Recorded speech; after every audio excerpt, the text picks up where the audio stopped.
हाय, hello, Shri Swami Samarth. कसे आहात? मजेत ना? तर मजेतच राहा. सकाळी छान अशी देवपूजा करायची आणि आज पौर्णिमा म्हटलं चला देव स्वच्छ आज पितांबरीने घासून काढूया. आणि काही सण उत्साह असला की एक वेगळी एनर्जी असते आणि आपल्या देवघराला जेवढं चांगलं सजवता येईल त्याप्रमाणे मी सजवण्याचा प्रयत्न करत असते. कारण मनातून आणि आतून जी ऊर्जा येते ती देवच देतो आणि अशा वेळेस अशा काहीतरी कल्पना सुचत असतात. तर बऱ्याच दिवसापासून मी हे मशीन आणलेलं आहे, तर त्याच्यावरती जो काही आपण भीमसेन कापूर असो किंवा मग लवंग जर तुम्ही त्यावरती जर टाकली तर घरभर पूर्ण त्याचा सुगंध हा दरवळतो आणि खूप छान वाटतं घरामध्येही. तर सकाळी अक्षूचं खूप चाललेलं होतं की खवा आणून ठेवलेला होता, तर गुलाबजामुन बनव. मी तिला सहज असं म्हणून गेलेले की गुलाबजामुन बनवते. तर तिच्यासाठी मला सकाळी सकाळी 10-12 मी गुलाबजामुन बनवले. पहिल्या घाणात थोडासा माझ्याकडून मैदा हा कमी झाला, पण नंतर मग छान व्यवस्थित तळल्या गेले आणि आजच्या दिवशी काहीतरी वेगळा प्रयोग म्हणून मग मी गुळातले गुलाबजामुन बनवले. तर दिसायला एवढे सुंदर दिसत होते.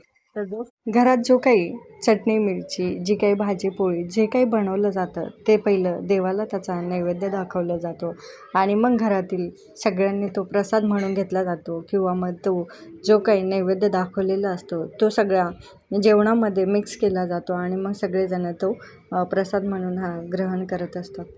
दिवसभराचे जे काही रेग्युलर कामं असतात ती सगळी झाली होती. कपडेही सुकत घालायला टाकलेले आणि अक्षूला काय आज वेगळाच मूड आलेला, तर झोका बांधून दे.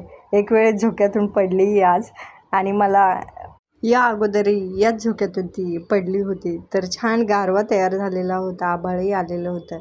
सायंकाळची वेळ होती, तर म्हटलं झाला लवकर जेवण बनवायला लागूया. कारण सायंकाळच्या वेळेला प्रदोष समयी आपल्याला सत्यनारायण पूजा करायची असते. तर आज नवरात्रीत काही सेवा झालेली नाही, तर चैत्र पौर्णिमा होती आज, म्हणून म्हटलं कुलदेवीला आपल्या पुरणाचं नैवेद्य करूया.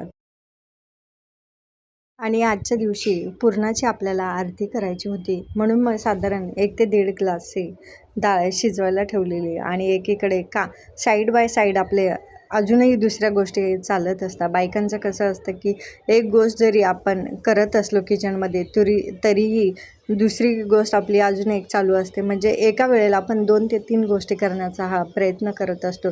तर एकीकडे कुकर लावला आणि एकीकडे चहाही घेण्याची तयारी चालू होती.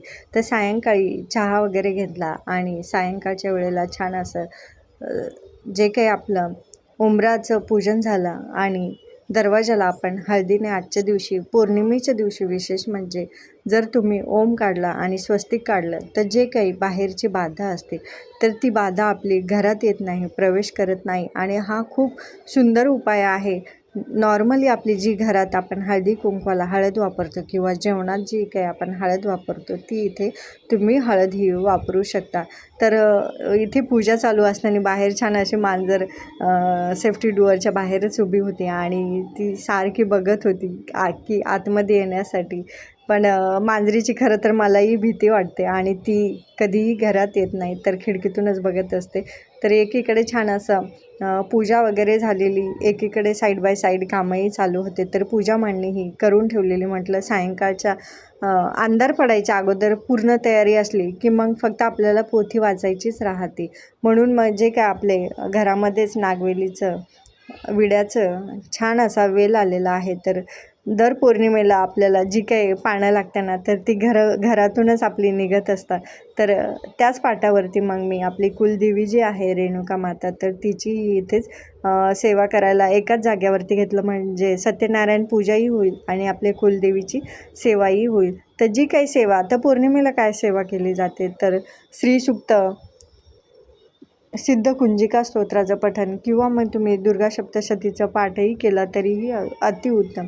आणि ज्या काही पौर्णिमा येतात वर्षभरात साधारण 12 पौर्णिमा येतात, तर त्यातील 11 पौर्णिमा जर तुम्ही जे काही फुलवाती, तुपात भिजलेल्या फुलवाती आणि पुरणाचा नैवेद्य जर केला तर 12व्या पौर्णिमेला जर तुम्ही तुमची जी काही कुलदेवी आहे त्या ठिकाणी जाऊन तुम्ही पूर्णावरणाचा जर नैवेद्य कुलदेवीला दाखवलं तर आपल्या घरात जी कोणत्याही गोष्टीची कमी पडत नाही असं म्हटलं जातं आणि कुलदेवीचा अखंड आपल्यावरती आशीर्वाद असतो.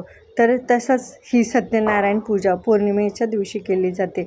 तर माझी ही सेवा बऱ्याच दिवसापासून चालू आहे, पण काही कारणाने काय होतं की ही सेवा माझी होत नाही. परंतु जी मनाने आणि तळमळीने देवाला जर प्रार्थना केली तर देव हे खरंच आपलं नक्कीच ऐकत असतो. त्याप्रमाणेच कदाचित देवाने माझी ही तळमळ ऐकली असावी आणि पौर्णिमेला मला ही सेवा करण्याचा योग आलेला.